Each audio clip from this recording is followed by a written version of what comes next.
लेकिन वोटर अधिकार यात्रा में जिस तरह बिठौली में प्रधानमंत्री नरेंद्र मोदी की मां को गाली दिया गया, उस समय भारतीय जनता पार्टी ने इस मुद्दे को सीधा एक कैच की तरह गेंद को बाउंड्री पर पकड़ा है।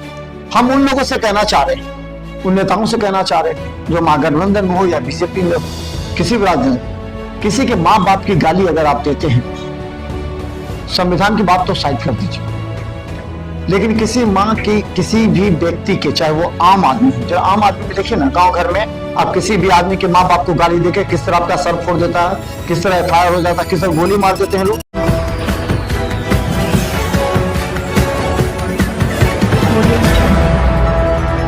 नमस्कार, बिहार मिथिला न्यूज में आपका स्वागत है। मैं हूं मनोज।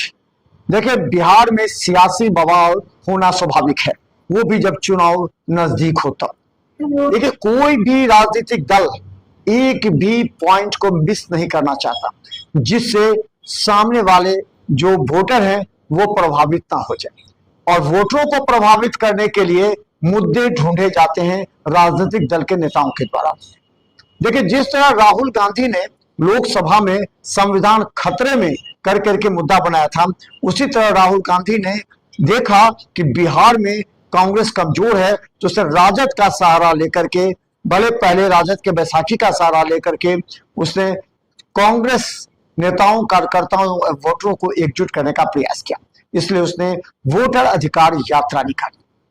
लेकिन वोटर अधिकार यात्रा में जिस तरह बिठौली में प्रधानमंत्री नरेंद्र मोदी की मां को गाली दिया गया, उस समय भारतीय जनता पार्टी ने इस मुद्दे को सीधा एक कैच की तरह गेंद को बाउंड्री पर पकड़ा है।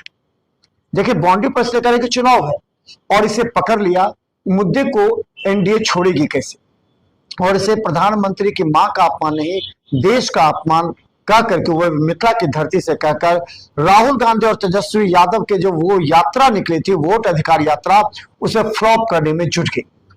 अब चलिए हम आपको बताते हैं कि आखिर बिहार बंद का असर कितना था। देखिए, महागठबंधन कहती है कि यह फ्लॉप था, और याद कीजिए, जब महागठबंधन ने बंद किया था तो बीजेपी, एनडीए ने कहा यह पूरी तरह फ्लॉप है। यह तो कॉमन बात है, ये सभी जानते हैं कि राजनीतिक प्रतिद्वंदता की वजह से एक के कार्यक्रम को फ्लॉप, दूसरा कहेगी बंद सफल। तो इस तरह भाजपा कर रही है बंद सफल, तो महागठबंधन कर रही है यह फ्लॉप हो गया। अब दूसरी बात समझिए, यह कहा जा रहा है कि कई जगह भाजपा के गुंडों ने मारपीट की। तो जरा पहले महागठबंधन ने जो बंद किया था, वहां एम्बुलेंस रोके गए थे, वहां मारपीट की गई थी, वहां गुंडागर्दी की गई थी, भाजपा कह रही है। तो ये राजनीतिक प्रतिद्वंदता के तहत भाजपा पर भी यह आरोप लगना स्वाभाविक है कि आपका फ्लॉप रहा, आपने एम्बुलेंस रोकी, आपने मारा, आपने, आपके गुंडे ने मारा। जिस तरह भाजपा ने भी महागठबंधन पर यह आरोप लगाए थे कि आपने मारपीट की, आपने एम्बुलेंस को रोकी, कई तरह की बातें, ये इससे कोई जनता प्रभावित होने वाली नहीं है। ये सब जानते हैं, ये एक दूसरे का प्रतिद्वंदता करने एक दूसरे को बोल रहे हैं। लेकिन आप जिस बात का हम जिक्र करना चाह रहे हैं, उस बात को समझिए। हम उन लोगों से कहना चाह रहे हैं, उन नेताओं से कहना चाह रहे हैं जो महागठबंधन में हो या बीजेपी में हो, किसी भी राजनीति, किसी के माँ बाप की गाली अगर आप देते हैं, संविधान की बात तो साइड कर दीजिए, लेकिन किसी माँ की किसी भी व्यक्ति के, चाहे वो आम आदमी हो, जो आम आदमी में देखिए ना, गांव घर में आप किसी भी आदमी के माँ बाप को गाली देके किस तरह आपका सर फोड़ देता है, किस तरह एफआईआर हो जाता है, किस तरह गोली मार देते हैं लोग। और ये तो देश के प्रधानमंत्री हैं, एक राष्ट्रीय राजनीतिक दल के बड़े नेता कहे जाते हैं, तो उसका अपमान तो निश्चित तौर पर लोग विरोध करेंगे। हाँ, आप फिर कहते हैं कि आपने राहुल गांधी की मां को कहा, आपने जो है 50 करोड़ की प्रेमिका, कई तरह की बातें आपने की, कही, आपने आरोप लगाया कि भाजपा ने किया तो हम, हमारे पर क्या तो हम क्यों नहीं करेंगे। ये गलत बात है, ये किसी कहीं से भी सटीक नहीं। इससे आपके कार्यकर्ताओं को मनोबल बढ़ेगा। देखिए, अगर भाजपा ने कहा तो भी गलत था, और आपने विरोध किया उस समय भी, ये सब जानते हैं, आपने पूरा विरोध किया। देख लीजिए, आप उल्टा करके कई यूट्यूब चैनल्स, न्यूज चैनल को देख लीजिए, उस समय आपने विरोध किया था। उसी तरह अगर आपके कोई दल के नेता अगर इस तरह किसी देश के प्रधानमंत्री को कहते हैं, तो वो भी गलत है, और संविधान में विरोध करने का हक है। अगर वो लोग विरोध कर रहे हैं, तो आपकी नैतिकता ये नहीं कहती कि हमको भी गाली दिया तो हमने भी गाली दिया। भाई साहब, जरा प्रैक्टिकली देख लीजिए ना, गांव घर में, मोहल्ले में। अब किसी को भी जाते आते किसी को माँ बाप का गाली दे दीजिए तो आपका चेहरा दोनों तरफ से फुला हुआ जरूर नजर आएगा। आप थाने में जाकर के केस दर्ज करेंगे, लेकिन आप तो केस दर्ज कर सकते हैं, लेकिन प्रदेश के प्रधानमंत्री जो है वो सबके प्रधानमंत्री कहे जाते हैं। जब कांग्रेस का एक व्यक्ति गाली देता है तो वो कांग्रेस को रिप्रेजेंट करता है, ये बात समझिए। ये बात आप लोग नहीं कर सकते हैं। किसी भी राजनीतिक दल का अगर एक नेता कुछ बोलता है तो आप लोग सीधा कहते हैं वो व्यक्ति नहीं बोला, वो राजनीतिक दल का जो रिप्रेजेंट कर रहा वो बोल रहा है।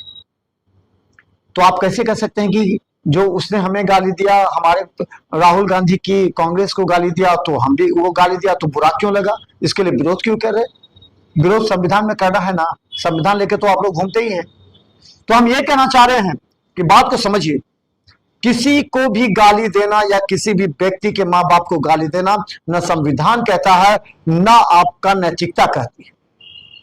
आप राजनीतिक मंशा से आप एक दूसरे का विरोध कीजिए ना। कैसे कह रहे हैं कि नीतीश सरकार शराब बेच रही है, आपने कह रहे हैं गलत से कहिए, कोई दिक्कत नहीं है। अब देखिए राहुल गांधी ने किस तरह बी से बीरी और बी से बिहारी की तुलना कर दी। जीएसटी में बीरी को लेकर के जब चर्चा चली तो राहुल गांधी ने जैसे ही ये कहा पूरे बिहार में बवाल मच गया कि बी से बीरी बी से बिहारी। भाजपा ने तुरंत इस मुद्दे को कैच कर लिया और कहा कि बिहारी की तुलना बीरी से की जा रही है, ये राहुल गांधी का सोच है। अब इस बात को लेकर के फिर एक बार मुद्दा बन गया है। देखिए कहां से मुद्दा उठता है और कहां से बनता है, लेकिन सवाल है कौन सा मुद्दा चुनाव तक रहेगा। जब हम जनता के बीच जाते हैं तो जनता जो कहती है वो महत्वपूर्ण है। जनता कहती है हमें 125 यूनिट बिजली फ्री मिली, हमें 1100 रुपये पेंशन मिले। राहुल गांधी और तेजस्वी कहते हैं हम आएंगे तो 2000 देंगे, हम 200 यूनिट बिजली फ्री कर दें। मुद्दा ये रहेगा। मुद्दा ये नहीं कि आपने उसको गाली दे दिया, उसने आपको गाली दे दिया, बिहारी को बीरी से बिहारी की तुलना कर दी। स्टालिन आगे उन्होंने कहा कि बिहारी टॉयलेट क्लीनर है। इन सब बातों को मुद्दा चुनाव में नहीं रहेगा। या प्रधानमंत्री नरेंद्र मोदी की मां को जो गाली दिया, ये सब मुद्दा चुनाव में रहेगा, लेकिन विरोध प्रदर्शन करना सबका हक है, इससे क्या है। तो ये बात समझ लीजिए, गाली किसी को नहीं देना है।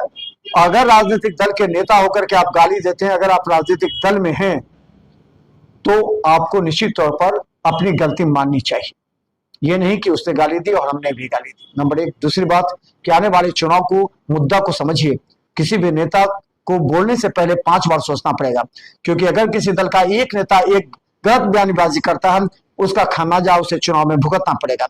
इसलिए सभी राजनीतिक दल के को बड़े नेता को चाहिए अपने छोटे छोटे नेता के दिमाग में थोड़ा सा तेल डालें और उसे समझाएं गलत बयानबाजी मत करो, क्योंकि कुछ लोग ऐसे हैं और हम जानते हैं और आप भी जानते हैं क्यों लोग मोदी का विरोध करते हैं।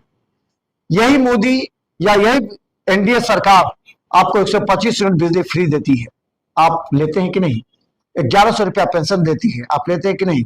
फिर मोदी का विरोध क्यों करते? क्यों कहते हैं कि मोदी गलत है, भाजपा गलत है, या एनडीए गलत है, नीतीश कुमार गलत है? नहीं कहना चाहिए आपको। या फिर आप तो जानते हैं मुस्लिम संप्रदाय के लोग कहते हैं कि हम लोग खैरात नहीं लेते हैं। हम लोग में ये कहा जाता है कि हम लोग जो है सो सूद भी नहीं लेते हैं। तो फिर आप ले रहे हैं, उस समय आपकी जुबान चुप क्यों है? देखते रहे यूट्यूब पे सब्सक्राइब कीजिए। केवल 10 चैनल पर लाखों लोग हमें देख रहे हैं। धन्यवाद।